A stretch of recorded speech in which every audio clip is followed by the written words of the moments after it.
Hello दोस्त, अपने channel पर आप लोग का स्वागत करती हूँ। आप लोग के बीच एक बहुत प्यारा, बहुत सुंदर, दर्द भरा गीत लेकर आए। कैसा लगे कमेंट बॉक्स में अपनी राय ज़रूर बताइएगा। भजन गीत है, बहुत अच्छा है। आप लोग का पसंद आएगा तो, नहीं आएगा तो आप लोग पसंद ज़रूर अपने में कमेंट बॉक्स में अपनी ज़रूर पसंद बताना।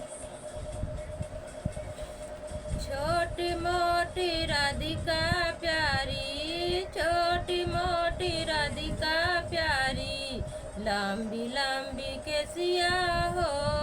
छोटी मोटी राधिका प्यारी, छोटी मोटी राधिका प्यारी, लंबी लंबी केसिया हो।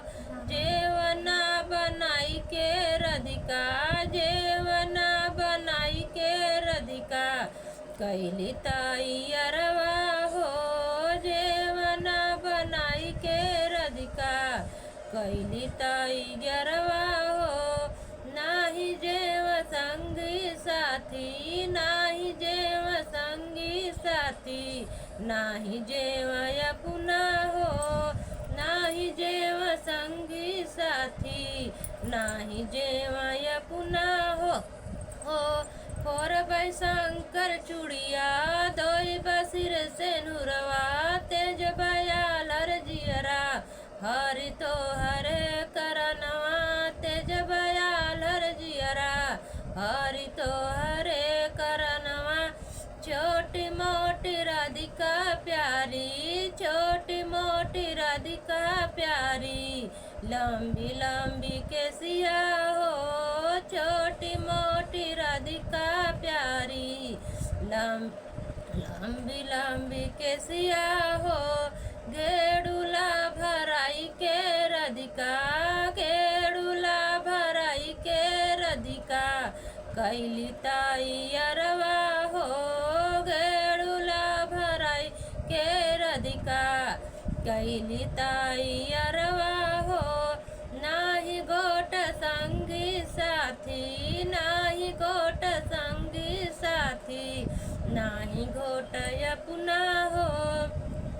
नाही घोट संगी साथी, नाही घोट अपना हो।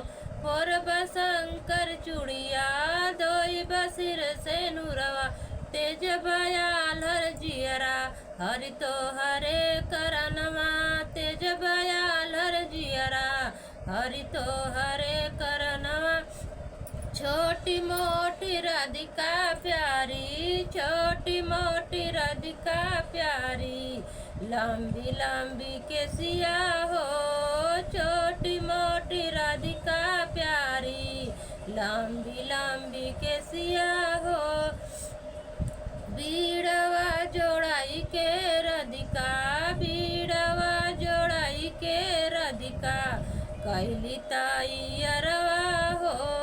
बीड़वा जोड़ाई के राधिका, कैली तैयारवा हो। नाही कुछ संगी साथी, नाही कुछ संगी साथी, नाही कुछ अपना हो। नाही कुछ संगी साथी, नाही कुछ अपना हो।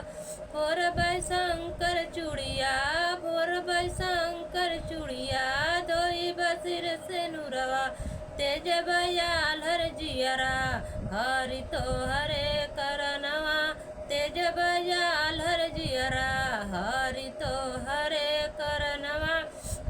छोटी मोटी राधिका प्यारी, छोटी मोटी राधिका प्यारी, लंबी लंबी केसिया हो। जे छोटी मोटी राधिका प्यारी, छोटी मोटी राधिका प्यारी, लंबी लंबी केसिया हो। सेजिया लगाई के राधिका, सेजिया लगाई के राधिका, कैली तैयारवा हो। सेजिया लगाई के राधिका, सेजिया लगाई के राधिका, कैली तैयारवा हो। नाही सो संगी साथी, नाही सो संगी साथी, नाही सोय पुन्हा हो, नाही सोय संगी साथी, नाही सोय पुन्हा हो। फोरबै शंकर चूड़िया धोई बसिर से नुरवा, तेज बयालर जियरा हरि तो हरे करनवा, तेज बयालर जियरा हरि तो हरे करनवा। हेलो दोस्त, कैसा लगा मेरा भजन गीत? आप लोग कमेंट में अपनी राय जरूर बताइएगा, क्योंकि भजन गीत है राम भगवान का है। कैसा लगे कमेंट बॉक्स में राय जरूर बताइएगा। राधा जी का भजन गीत था, आप लोग खुद ही समझ गए होंगे गाना के माध्यम से। आप लोग का हाथ जोड़ कर रिक्वेस्ट करती हूँ कि हमें भी आगे बढ़ाइए, हमारे चैनल को अपना प्यार दुलार आशीर्वाद बनाए रखिए। हमारा चैनल नया है, हम बनारसी हैं, बनारस से हमारे चैनल को देखिए, लाइक सब्सक्राइब ज़रूर करना। आप लोग से यही रिक्वेस्ट करेंगे।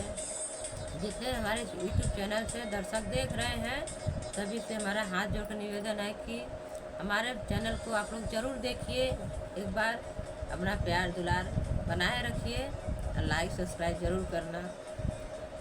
हमारे यूट्यूब चैनल से जितने दर्शक देख रहे हैं, सभी से हम हाथ जोड़कर निवेदन करती हूँ कि हमारे चैनल को सब लोग ज़रूर देखिए। रानी लोकगीत हमारे चैनल का नाम है, हमें भी आगे बढ़ाइए।